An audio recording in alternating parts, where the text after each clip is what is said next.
Kita beralih ke informasi lainnya, pemirsa. Buntut dugaan kasus pemerasan mantan Kasat Reskrim Polres Metro Jakarta Selatan, AKBP Bintoro dan AKBP Gogo Galesung menjalani patsus di Subdit Paminal Bid Propam Polda Metro Jaya. Sementara kuasa hukum korban pemerasan mengungkap fakta baru bahwa kliennya telah merugi senilai 17,1 miliar rupiah.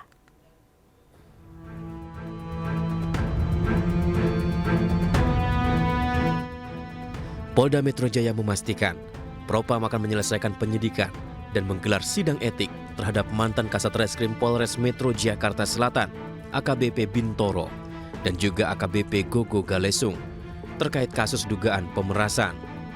Korban pemerasan juga telah diklarifikasi terkait adanya keterlibatan pihak selain AKBP Bintoro. 4 oknum polisi termasuk AKBP Bintoro serta AKBP Gogo Galesung menjalani penempatan khusus di Subdit Paminal Bid Propam Polda Metro Jaya sejak tanggal 25 Januari 2025. Terhadap yang bersangkutan dan 3 orang lainnya telah dimutasi dari jabatannya dan telah dilakukan penempatan khusus atau patsus di Bid Propam Polda Metro Jaya. Selanjutnya Bid Propam Polda Metro Jaya akan menyelesaikan penyelidikan dari Bid Propam Polda Metro Jaya bersama nanti dengan Paminal dan segera menyelenggarakan sidang kode etik terhadap yang bersangkutan. AKBP Bintoro membantah pernah berkomunikasi dan telah melakukan pemerasan 20 miliar rupiah kepada tersangka kasus pembunuhan AN yang merupakan anak dari bos sebuah klinik kesehatan dengan iming-iming menghentikan penyidikan. Sementara kuasa hukum tersangka pembunuhan AN dan B menyebut kliennya mengaku merugi senilai 17,1 miliar dan meminta Bintoro untuk mengembalikannya. Bukti-buktinya nanti akan kami bawa ke persidangan, ya, ke persidangan. Bukan bukti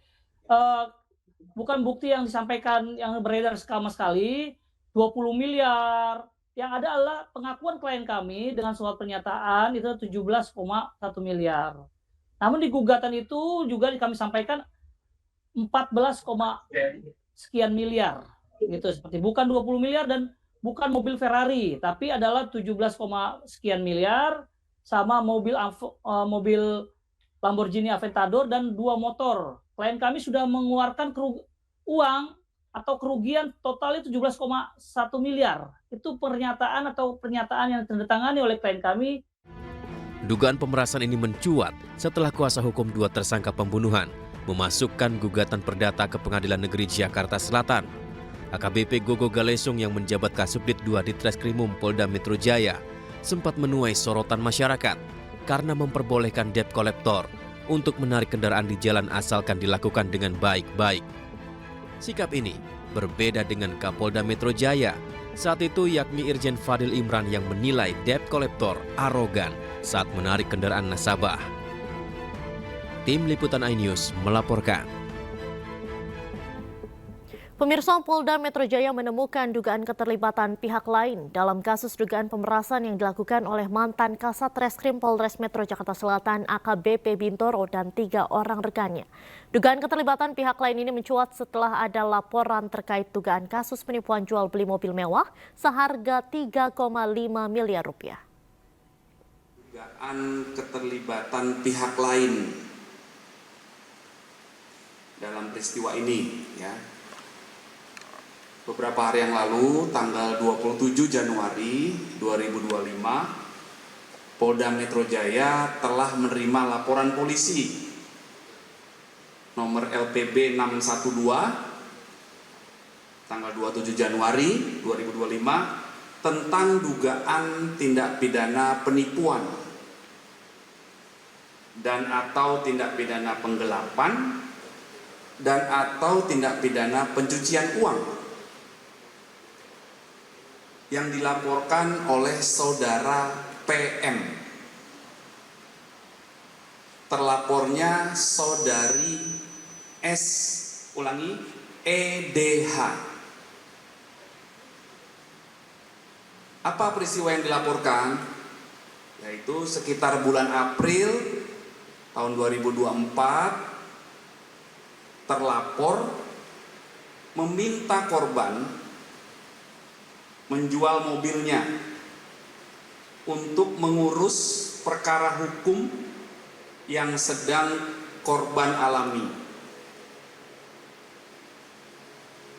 Ya, pelapor tadi adalah kuasa dari korban. Ya, pelapornya saudara PM. Kemudian korban meminta bahwa hasil penjualan mobil tersebut, mobil mewah ya, penjualan mobil mewah ditransfer kepada korban terlebih dahulu sebesar 3,5 miliar rupiah. Akan tetapi sampai dengan saat ini uang penjualan mobil mewah milik korban tidak diberikan oleh terlapor. Dan saat ini mobil milik korban tidak dikembalikan oleh terlapor. Dan untuk membahas informasi selengkapnya kami telah terhubung dengan Ketua Indonesia Police Watch atau IPW Sugeng Teguh Santoso. Selamat sore Pak Sugeng. Selamat sore. Baik. Dengan siapa di studio ya? Dengan Diandra Bapak. Oh ya, Diandra. Aduh, mohon maaf tadi sudah diberitahu lupa. Baik, Pak Sugeng, mantan Kasat Reskrim Polres Metro Jakarta Selatan nih AKBP Bintoro dan AKBP Gogo Galesung ini kan diduga terlibat kasus pemerasan dengan nilai hingga 17,1 miliar rupiah. Tanggapannya bagaimana Pak? Apakah ini bisa dikategorikan apakah ini penyuapan atau pemerasan sebetulnya? Kalau dari konstruksi yang disampaikan ya oleh tersangka Arief Nugroho dan juga melalui kuasa hukumnya ya. Jadi yang aktif ini adalah mantan kuasa hukum dari saudara Arief Nugroho. Itu yang pertama ya. Yang kedua, nilai yang dikembangkan kan itu berbeda-beda. Nilainya itu ada 17,1, ada 14, ada 5M, tapi ternyata dari penelusuran IPW nilai yang diterima diakui oleh AKBP B hanya 140 juta. Nah, kalau lihat dari konstruksinya ini sepertinya yang aktif itu adalah mantan kuasa hukum saudara Arief Nugroho. Kalau berangkat daripada yang aktif adalah mantan kuasa hukum saudara Arief Nugroho yang bernama EDH, inisial EDH, itu kalau saya lihat sebagai suap ya, sebagai pemerasan gitu. Jadi suap gitu. Kecuali bisa dibuktikan bahwa AKBP Bintoro itu berinisiatif meminta sesuatu kepada Arief Nugroho atau melalui kuasa hukumnya meminta sesuatu. Ini kan kecil ya kalau saya lihat, ya kecil. Jadi dibandingkan dengan angka yang beredar, tadi juga saudara Pahala Manurung menyatakan nilainya antara 14 miliar, ada juga 17. Itu konstruksinya suap ya menurut saya. Baik, sebelumnya kan juga dari AKBP Bintoro ini menyampaikan atau mengklarifikasi bahwa ia tidak pernah bertemu dengan dua tersangka si kasus pembunuhan klien dari Pak Pahala. Nah, apakah dari penelusuran IPW sendiri sebetulnya seperti apa Pak ini kebenarannya? Ya, komunikasi antara AKBP B dengan pihak dalam komunikasi terkait dengan uang ya. Kalau komunikasi misalnya dalam pemeriksaan tentu polisi langsung dengan tersangka. Tapi dalam kaitan dengan pemberian sejumlah uang ini melalui saudari EDH. Saudari EDH yang dipanggil dengan Evelyn ini. Jadi melalui di sana. Karena memang jarang sekali saya tahu ada polisi quote and quote yang perwira ya. Itu berani menyampaikan permintaan langsung kepada tersangka. Karena itu punya potensi direkam, kemudian dilaporkan, ya. Banyak modus menggunakan perantaraan dari pengacara. Seperti kasus pemerasan, kalau DWP musik itu pemerasan, ya. Itu uang itu ditampung juga oleh pengacara. Dalam kasus terkait dengan tersangka Arief Nugroho, IPW mencatat ada 5 transaksi pengiriman uang yang semula di dalam gugatan saudara Pahala kepada AKBP disebutkan kepada rekening AKBP, tapi dari hasil penelusuran IPW ternyata bukan. Itu dikirim dari Arief Nugroho kepada rekening kuasa hukumnya yang pertama, yaitu EDH, dalam 3 pengiriman, 500, 500, 600. Ya, melalui rekening HSBC.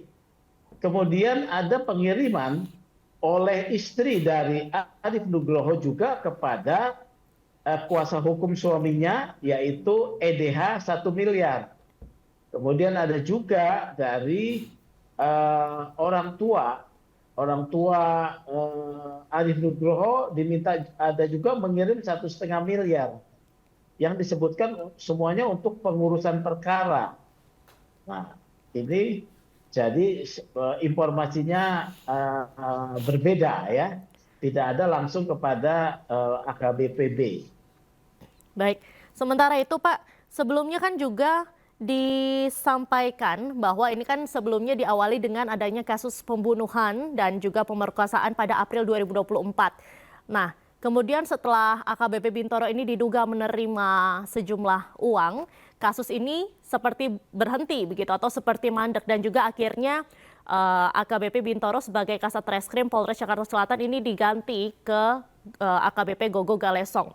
Nah, apakah sebetulnya mantan atau seorang Kasat Reskrim ini memiliki kewenangan untuk menghentikan suatu kasus, Pak? Penghentian satu perkara, ya, penghentian satu perkara setelah penetapan status tersangka itu tidak mudah, ya. Tidak bisa seorang Kasat Serse sendiri, ya, bertindak sendiri menghentikan. Harus ada yang disebut gelar perkara. Gelar perkara itu untuk menentukan apakah perkara satu perkara yang sudah ditetapkan tersangka itu bisa berhenti atas alasan apa.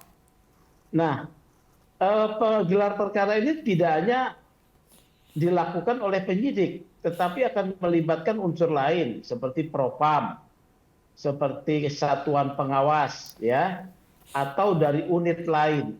Dan gelar perkara ini kalau misalnya di Polres, ya, itu kalau tidak dipimpin oleh Wakapolres, ya, bisa dipimpin oleh Kapolres. Kemudian yang memaparkan itu Kasat Serse atau penyidik yang ditugaskan oleh Kasat Serse, gitu, ya. Jadi tidak bisa sepihak. Perkara terkait dengan matinya saudari Friska yang berusia 16 tahun ini kan perkara matinya seseorang karena tindakan dari orang lain, yaitu Arief Nugroho dalam bentuk mencekoki korban dengan obat-obatan atau narkoba. Pasal yang dikenakan adalah pasal 338 dan atau pasal 359, ya. Kasus pasal 338 ini bukan delik aduan yang bisa dicabut kemudian bisa dihentikan perkaranya. Ini adalah delik material atau delik biasa yang tidak bisa dihentikan walaupun ada perdamaian. Perdamaian hanya akan meringankan hukuman.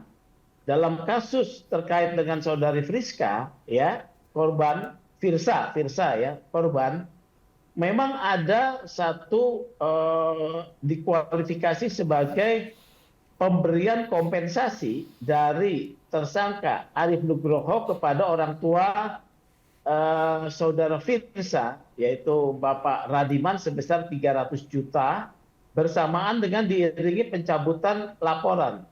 Pertanyaannya, apakah pencabutan laporan ini bisa menghentikan kasus tersebut? Tidak bisa. ya, tidak bisa dihentikan. Jadi ketika perkara ini tidak ditindaklanjuti, ya, tidak ditindaklanjuti, ini menunjukkan bahwa Kasat Serse tidak menjalankan tugasnya secara profesional, ya, secara benar, karena perkaranya mandek. Oleh karena itu yang bersangkutan diganti, ya, Baik. dicopot, diganti. Gitu. Nah, sejauh ini IPW mengetahui tidak Pak proses di Propam terkait dengan AKBP Bintoro atas dugaan pemerasan ini sudah sejauh mana? Kalau di Propam kan pemeriksaannya dugaan pelanggaran kode etik, ya, mengarah kepada satu pemeriksaan terkait kinerja profesional, yaitu profesionalisme, kemudian juga di sana ada aspek moral, ya, kemudian juga aspek kode etik, ya, tidak terkait pemerasan, ya, pemerasan suap atau penerimaan uang. Untuk kasus tindakan menerima uang, apabila itu dikualifikasi sebagai satu perbuatan pidana, katakanlah tadi ada suap, maka dilakukan satu proses penyelidikan dan penyidikan secara oleh satuan satuan penyidik atau serse, ya. Dalam hal ini tentu adalah oleh Polda Metro.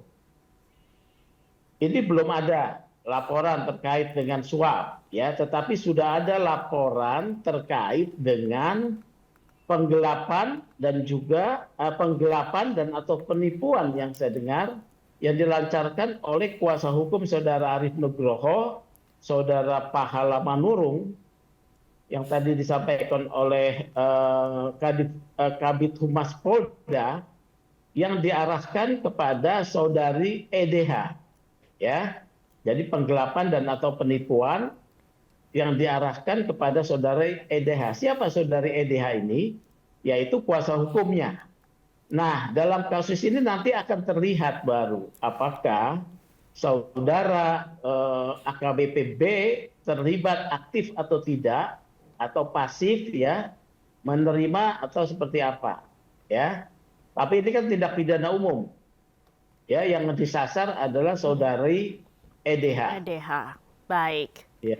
Baik. Terima kasih banyak Pak Sugeng sudah bergabung bersama Anyus sore hari ini. Salam sehat selalu Bapak, terima kasih.